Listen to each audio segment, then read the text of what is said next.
Panibagong tirada ang pinakawalan ni dating Pangulong Rodrigo Duterte laban kay Pangulong Bongbong Marcos Jr.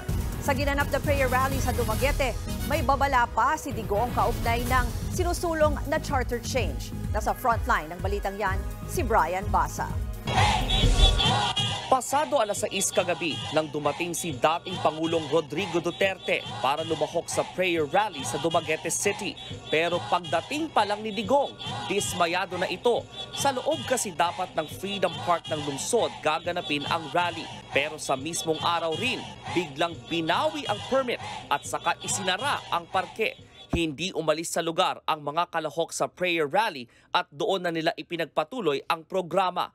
Tahasa namang pinangalanan ni Duterte kung sino ang nasa likod ng pagbawi ng permit. Ewan ko ba kung bakit, anong klaseng utak. Nagbigay ka na nga ng permit, binawi mo pa. Kasi tumawag ang Malacanang.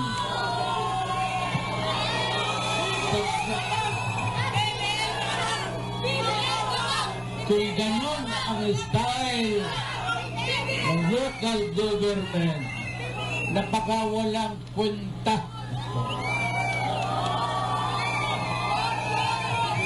Hanap kayo ng iba.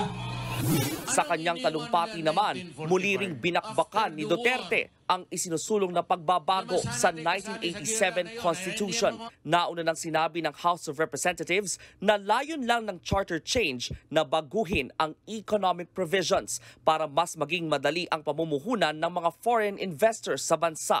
Pero kagabi, muling iginiit ni Duterte na may ibang agenda sa Chacha, sabay hirit sa mag-amang Bongbong at Ferdinand Marcos. Huwag kayong pumasok sa Chacha at huwag kayong pumayag. Kasi pag ginalaw yan, wala nang katapusan. Huwag mong pakialaman yung konstitusyon kasi that is good for 10 to 15 years. Unchanging yan. Kaya lang kinakalkal mo, and every time yung tatay, pati ngayon itong anak, si Ferdinand Jr., gustong baguhin. Babala ni Digong kay Pangulong Marcos Jr. Huwag mo nang galawin ang konstitusyon kasi magkagulo talaga tayo. Do not ever believe na ikaw yung exception. Binigyan din ni Duterte ng grado ang 2 taong panunungkulan ng Pangulo. Hindi naman kita iniinsulto pero yung para sa akin, yung performance mo is or was until now and still is a dismal failure. Wala kang basta ikaw lang dyan sa itaas puro ka English. Hindi lang mahal ang bigas. Ang issue ngayon is gutom ang Pilipino. Yun ang dapat nilang bigyan ng atensyon. Wala pang pahayag ang Malacanang sa mga panibagong tirada ng dating Pangulo. Naglabas naman ng sama ng loob si Duterte tungkol sa bali-balitang plano ng International Criminal Court na arestuhin siya.